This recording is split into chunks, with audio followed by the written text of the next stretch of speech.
سیدہ عائشہ صدیقہ رضی اللہ تعالی عنہا ارشاد فرماتی ہیں کہ شعبان کی 15ویں رات تھی، یعنی شب برات کی رات۔ فرماتی ہیں شعبان کی 15ویں رات تھی، میں نے اچانک نظر ڈالی تو حضور میرے بستر میں تھے، پھر میری نظر پڑی تو حضور نہیں تھے۔ میرے دل میں گمان آیا، خیال آیا کہ شاید کسی اور زوجہ کی طرف حضور کا میلان تباہ ہو گیا ہو، وہاں تشریف لے گئے ہو۔ فرماتی میں اٹھی باہر گئی تو نبی کریم علیہ السلام جنت البقیع میں تھے، قریب ایک جگہ پہ حضور دعائیں مانگ رہے تھے۔ فرماتے میں گیا تو حضور فرمانے لگے ابو بکر کی بیٹی تو نے کیا گمان کیا کہ اللہ کا رسول تیری حق تلفی کرے گا؟ عرض کی حضور آپ مالک ہیں، کہیں اور جانا چاہیں تو میری طرف سے پابندی نہیں۔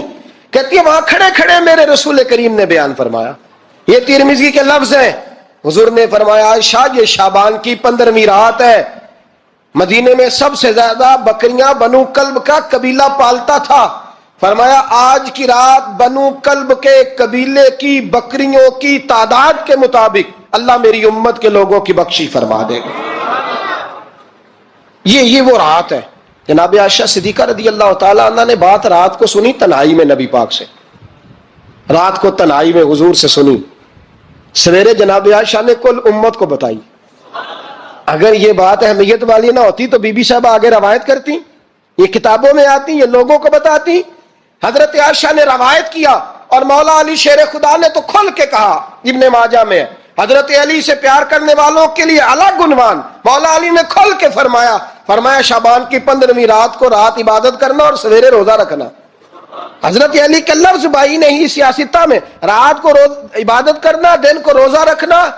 ویسے تو رب کریم ہر روز تہجد کے وقت پہلے آسمان پر نزول اجلال فرماتا ہے اور لوگوں کو فرماتا ہے کوئی بخشش مانگنے والا؟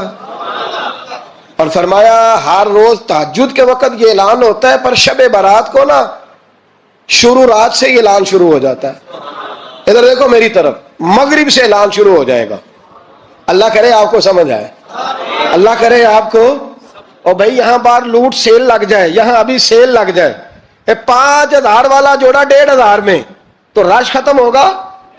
اور بھائی اگر یہ لگ جائے، چلو یہ تو دور کی بات ہے نا، ہم تو لنگر والے لوگ ہیں، اگر لنگر کا اعلان ہو جائے کہ بڑا تگڑا ہے، بڑا تگڑا، ہمارے یہاں تو شادی کی روٹی کھلتی ہے تو لوگ آخری روٹی سمجھ کے کھاتے ہیں، تو شاید اللہ ماشاءاللہ یہ آخری ہے، اس کے بعد نہ ملے گی۔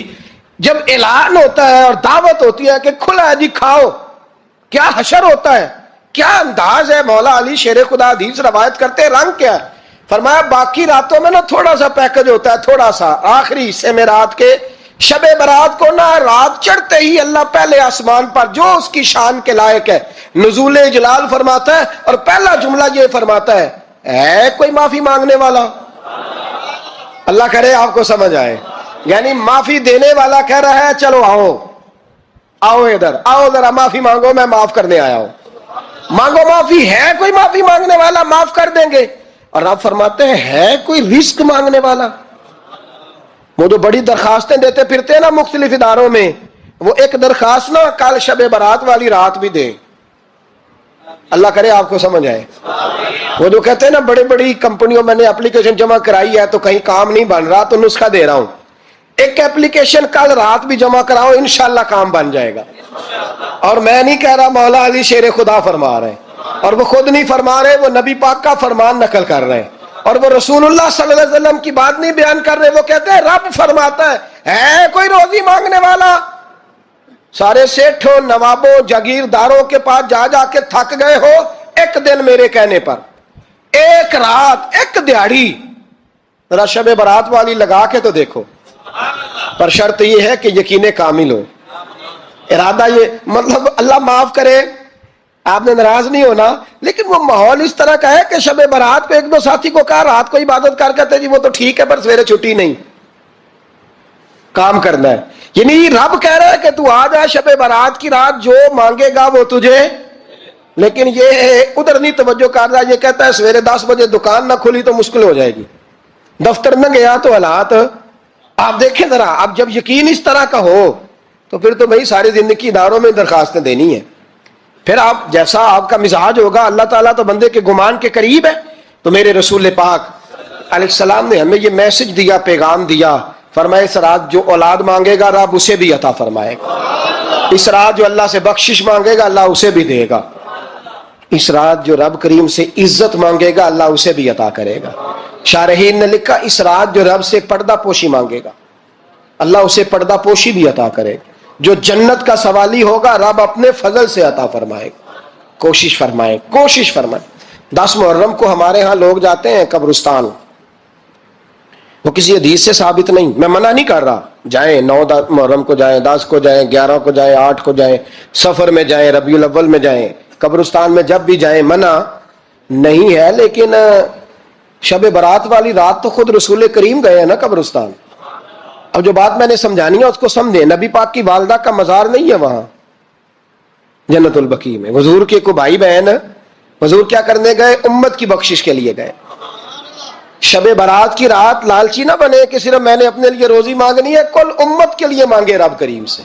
مانگے اپنے بھائی کے لیے, مانگے اپنی بہن کے لیے, مانگے اپنے بیٹے کے لیے, مانگے اپنی بیٹی کے لیے, مانگے اللہ کریم سے. یہ مانگنے کی رات ہے. پچھلی راتی رحمت رب دی کرے بلند آوازہ, بخشش منگن وارے کارن کھلا جے دروازہ. آئے اللہ کی بارگاہ میں اس رات کو کھل کے دعا مانگے. قبرستانوں میں نہ کچھ قبریں ایسی ہیں کہ جو بتاتی ہیں کہ سالوں بیت گئے ہیں کوئی آیا نہیں. کچھ قبریں بتاتی ہیں.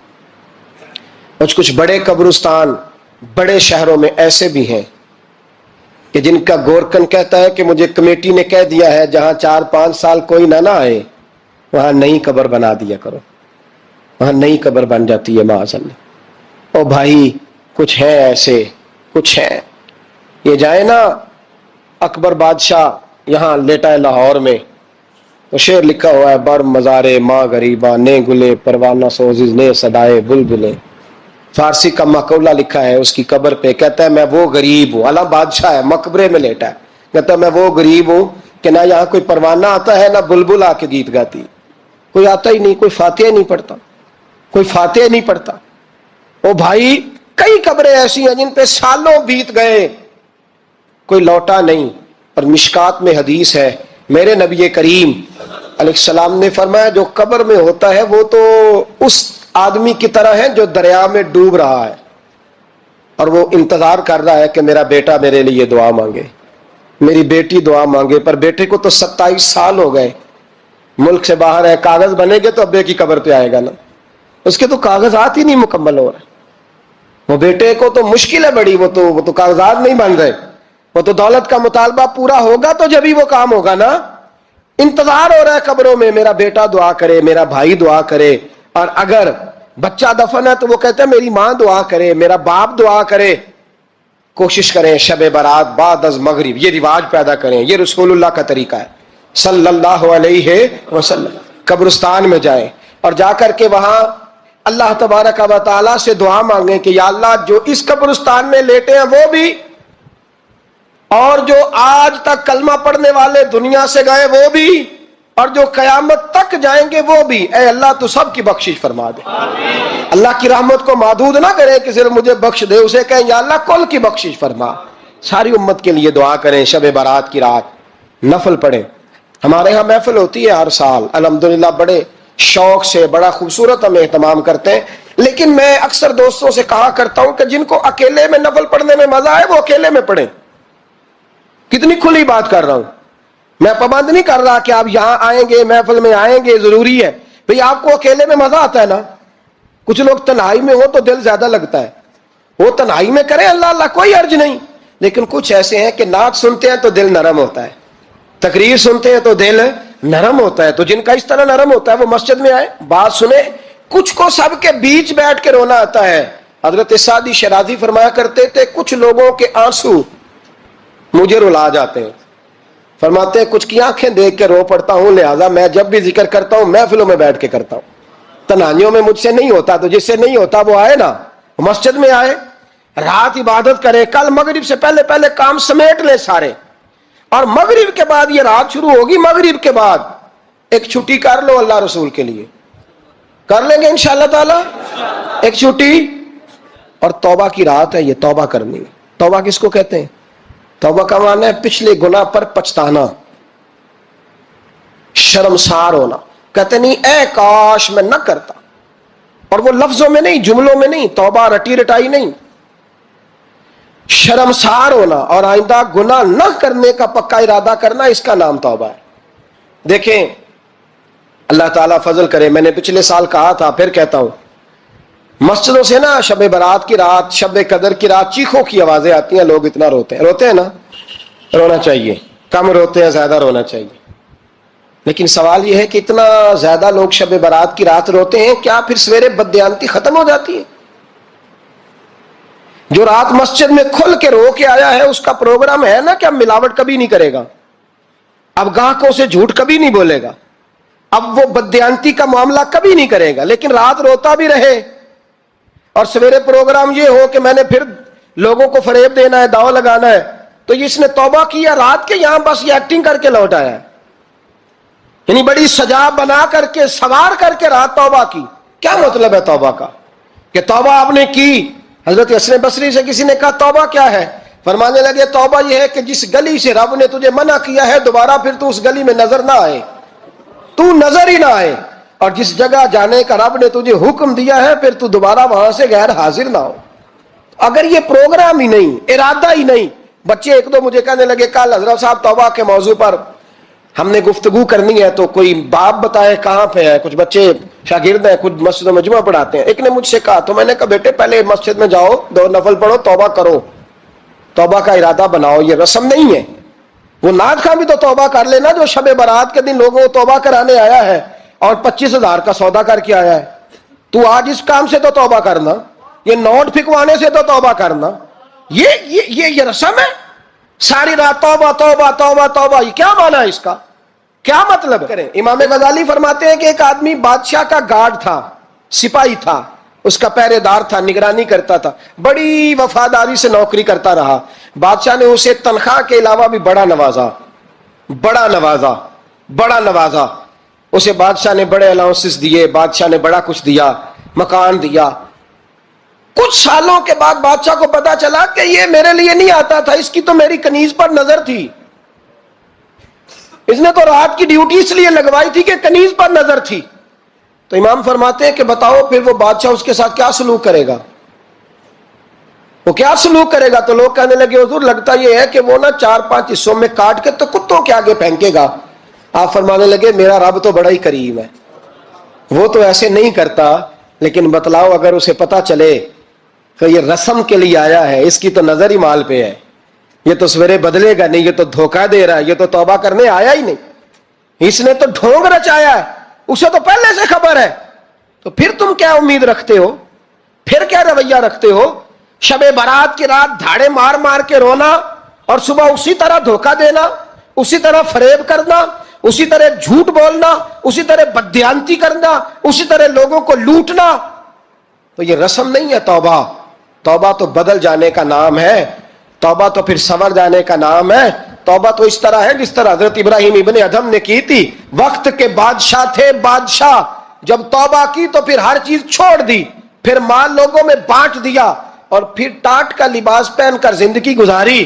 لوگوں نے کہا حضور یہ تبدیلی ہے؟ فرمایا تبدیلی نہیں، یہ میری توبہ ہے، یہ میری توبہ ہے۔ جب توبہ کی تو پھر بدل کے کی، جب توبہ کی تو پھر تبدیل کیا آپ نے۔ یہ کیا توبہ ہوئی؟ ساری رات روتے رہے، سویرے دکان پہ جا کے پھر قسم اٹھائی کہ مجھے تو پڑتا ہی 11,000 کا ہے، یہ توبہ ہے؟ تو آپ نے اور میں نے توبہ کرنی ہے تو انشاءاللہ تعالیٰ اس طرح کرنی ہے کہ پھر 15ویں شعبان کو بدل جائے۔ یہ جو موقع آتے ہیں نا شب برات کے، شب قدر کے، یہ بنیادی طور پر اللہ تعالیٰ کی طرف سے دی ہوا موقع ہوتا ہے کہ چلو تمہیں چانس دیتے ہیں، تمہیں چانس دیتے ہیں، پابندی کوئی نہیں، لیکن رب کی طرف سے نا موقع ملتا ہے، چلو تمہیں ایک موقع دیتے ہیں، چلو اپنے آپ کو کلیئر کر لو، تمہیں موقع دیتے ہیں۔ یا اللہ کیا کرے؟ کچھ بھی نہیں، آ کے نا سچے دل سے 2 رکعتیں پڑھ کے توبہ کرو، عرش کا مالک پچھلے سارے معاف کر دے گا۔ کچھ بھی نہیں، آؤ موقع ہے۔ ان لوگوں کی باتوں پہ نہ جائیں جو بلا وجہ پریشان کرتے ہیں، ہمیں بھی روز ہی سوال آتے ہیں، دل نہیں کرتا، کچھ باتیں ایسی ہیں جو کرنے کو طبیعت نہیں چاہتی، میں کروں گا بھی نہیں۔ لوگوں کو شب برات کا حوالہ بھی نہیں مل رہا، حالانکہ ترمذی شریف میں حدیث موجود ہے، صحاح ستہ کی روایت ہے، ترمذی میں موجود ہے۔ پہلے کہتے ہیں صحاح ستہ سے دکھاؤ، جب صحاح ستہ سے مل گئی تو اب اور کدھر جانا ہے؟ اور ابن ماجہ میں موجود ہے مولا علی کی روایت، اور ذرا ترتیب دیکھیے گا، یہ ترمذی کی حدیث ہے، اور امام ترمذی نے تو پورا باب باندھا ہے 15ویں شعبان پر، پورا باب اب تمہاری مرضی ہے, اگر تم نئی بات کو سمجھنا چاہتے. اور مجھے پتا کیوں یہ شب برات کیا لگتا ہے, مجھے کبھی کبھی یوں لگتا ہے کہ رب فرماتا ہے کہ رمضان سے 15 دن پہلے ہی پکی سچی توبہ کر لے, تیاری کر, پاک صاف ہو جا, تاکہ جب رمضان آئے نا تو پھر تجھے پاک ہونے کی ضرورت نہ پڑے, بس پھر تو آتا جائے اور میں تیرے اوپر رحمت نچھاور کرتا جاؤں. بس تو پہلے ہی تیاری کر, 15 دن پہلے, 14 دن پہلے تیار ہو جا.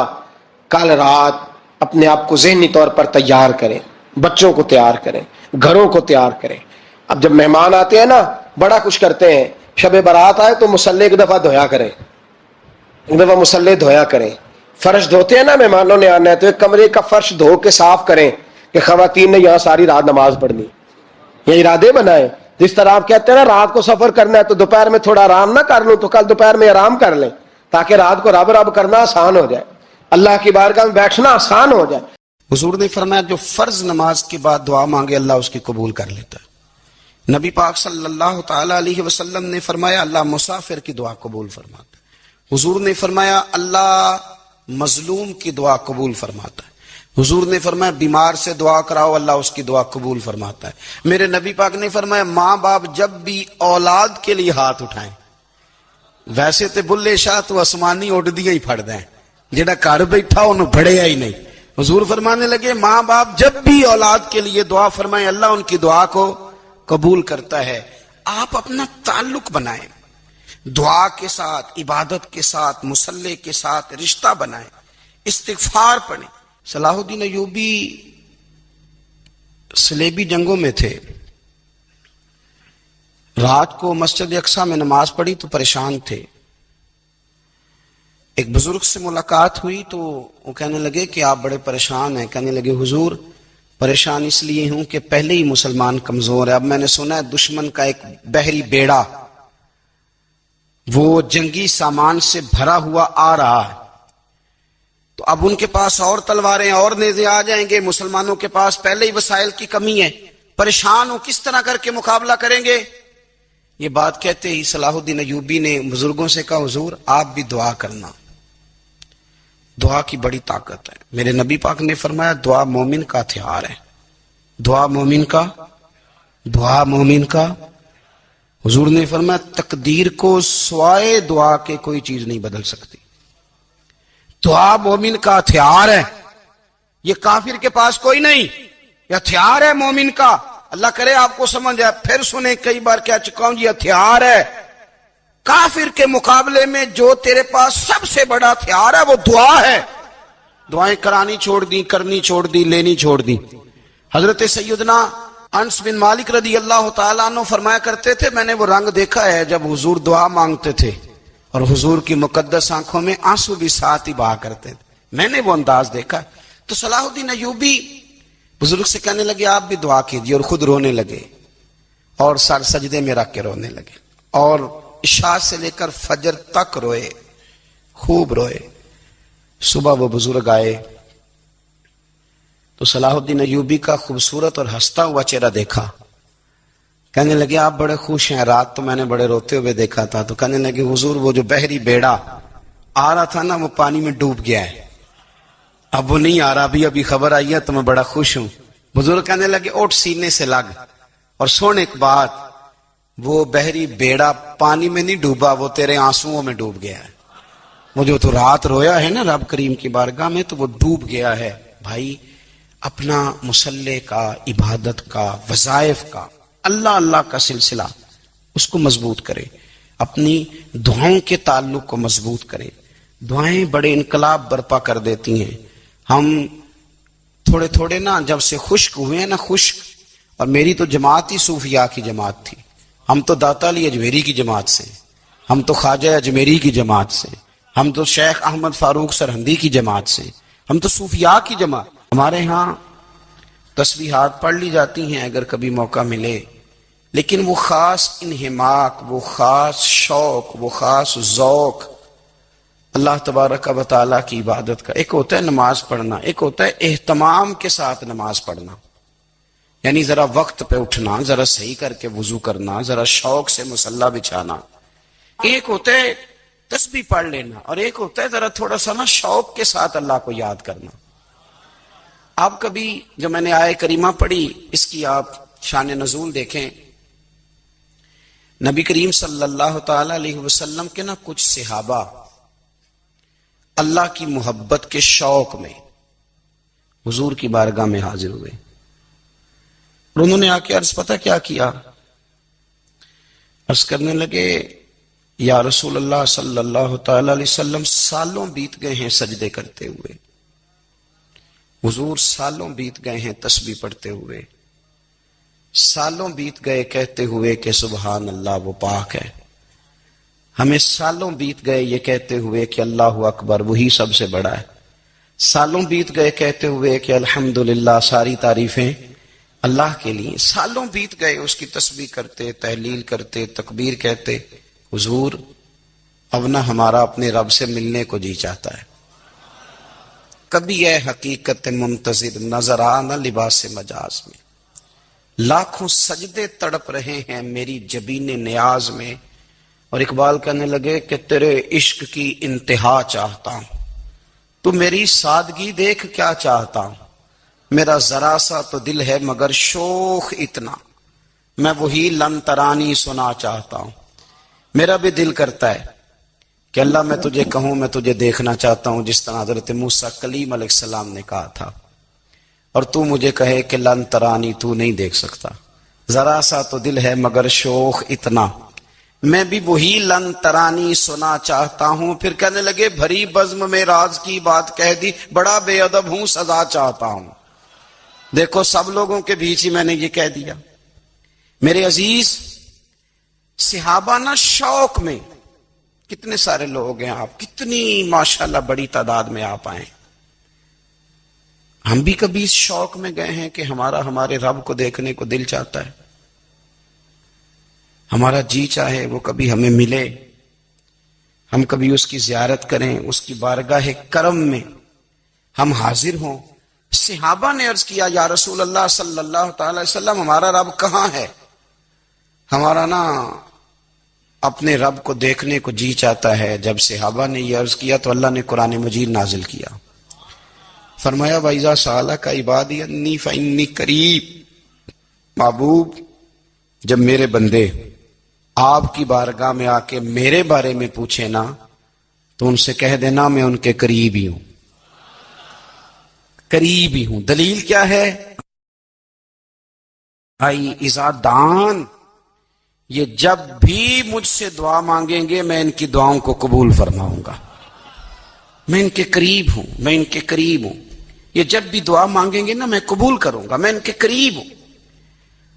اللہ تبارک و تعالیٰ کے بندے اللہ سے محبت کرتے، رب کی بارگاہ میں جھکتے، اس کو اپنے دکھ سناتے، اس کے پیارے محبوب صلی اللہ تعالی علیہ وسلم کا وسیلہ لے کے اس کے حضور حاضر ہو جاتے، پیشانیاں سجدوں سے روشن ہوتی. ہم نہ ہر چیز کے لیے وقت نکالتے ہیں، ہر چیز کے لیے، لیکن عبادت کے لیے وقت نہیں نکالتے. ہر شے آباد ہے، ہر شے. ہماری فیس بک بھی آباد ہے، واٹس ایپ بھی آباد ہے، ہمارے ٹویٹر بھی آباد ہیں، ہماری ہر چیز آباد ہے. سب سے کم آباد ہمارا مصلی رہ گیا ہے، سب سے کم. وہ لوگ اب ڈھونڈنے سے ملتے ہیں جن کی بغل میں مصلی ہوتا تھا. میرے بھائی آپ کتنا کو دنیا کے پیچھے بھاگو گے تھکا دے گی، کتنا دولت کے پیچھے بھاگو گے تھکا دے گی.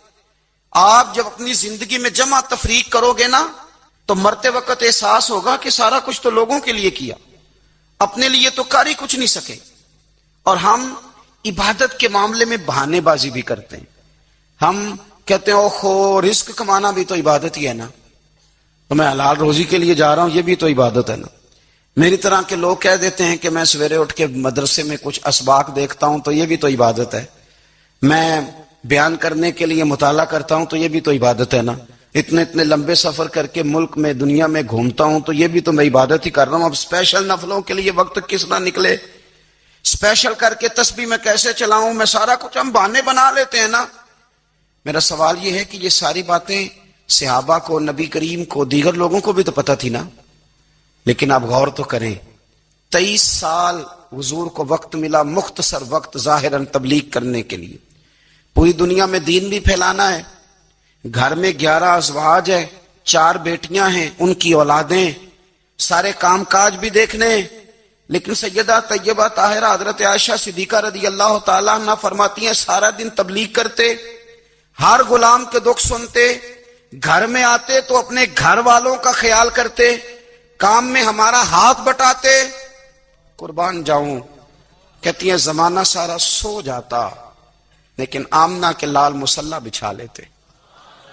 دنیا سو گئی، ساری سب سو گئے، جو خدام تھے، وہ جو غلام تھے، وہ سو گئے۔ صحیح مسلم میں لفظ ملیں گے، سیدہ پاک فرماتی ہیں او میرے نبی کے غلاموں، میں نے یہ رنگ بھی دیکھا ہے کہ حضور نے اتنا کھڑے رہے، اتنا قیام کیا، اتنا قیام کیا کہ مقدس پیروں میں ورم آ گئے، سوج گئے پیر، اتنے بڑے۔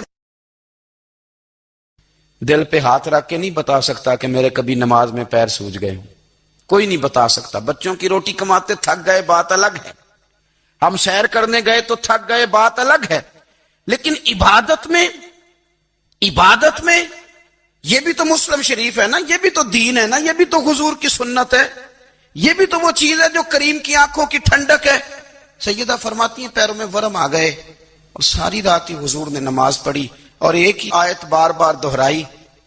مسجد نبوی میں بلال حبشی نے فجر کی اذان دے دی اور حضور ابھی مصلی پہ تھے، کریم فارغ ہوئے، میں نے عرض کی یا رسول اللہ صلی اللہ علیہ وسلم، آپ کے تو صدقے اللہ اگلے پچھلوں کے گناہ معاف کرے گا، تو آپ اتنی آہوزاری کیوں فرماتے ہیں؟ آپ تو شفیع ہیں، آپ تو انبیاء کے امام ہیں۔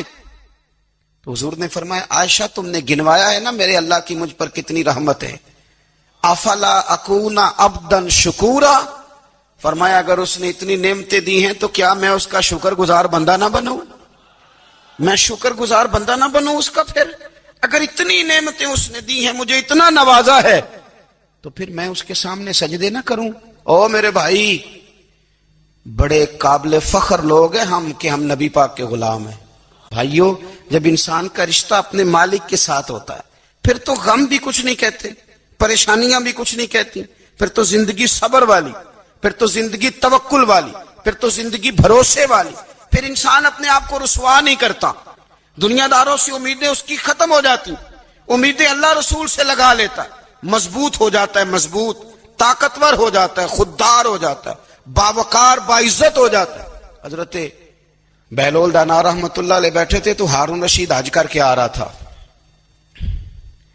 تو رستے میں حضرت شیخ سے ملاقات ہو گئی، تو السلام علیکم کے بعد کہنے لگا حضور کوئی حکم ہو تو بتائیے گا۔ تو حضرت بہلول دانا فرمانے لگے تیرا رب کون ہے؟ اس نے کہا اللہ۔ تو فرمایا میرا کون ہے؟ کہا اللہ۔ فرمانے لگے تو بڑا ہی بیوقوف ہے، کیا تو یہ سمجھتا ہے کہ رب ہارون رشید کو تو دے گا اور بہلول دانا کو بھول جائے گا؟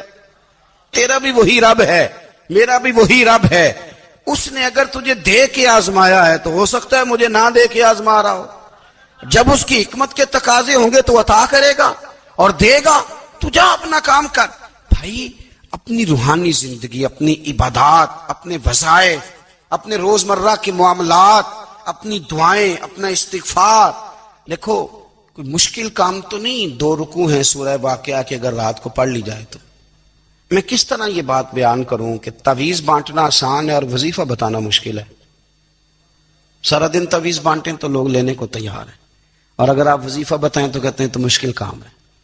او خدا کے بندے، اگر آپ کا تعلق قرآن پاک کے ساتھ مضبوط ہو، قرآن پاک کے ساتھ اگر آپ کا رشتہ ہو، لوگ سفارشیں ڈھونڈتے ہیں نا دنیا میں، کوئی تعلق مل جائے تو میرا کام ہو جائے، دنیا میں اتنا مشکل معاملہ ہے، آخرت میں مجھے بتائیے گا کتنا مشکل معاملہ ہوگا۔ میرے نبی پاک صلی اللہ تعالی علیہ وسلم نے فرمایا جو لوگ سورہ ملک پڑھا کرتے تھے نا، سورہ ملک، یہ سورت ملک قیامت میں ان کی سفارش کرے گی، اور اس طرح کرے گی کہ کہے گی اے اللہ یہاں اس بندے کو جنت میں داخل کر دے یا مجھے قرآن پاک سے علیحدہ کر دے، تو رب فرمائے گا جا اس کا دامن تھام کے اسے جنت تک پہنچایا۔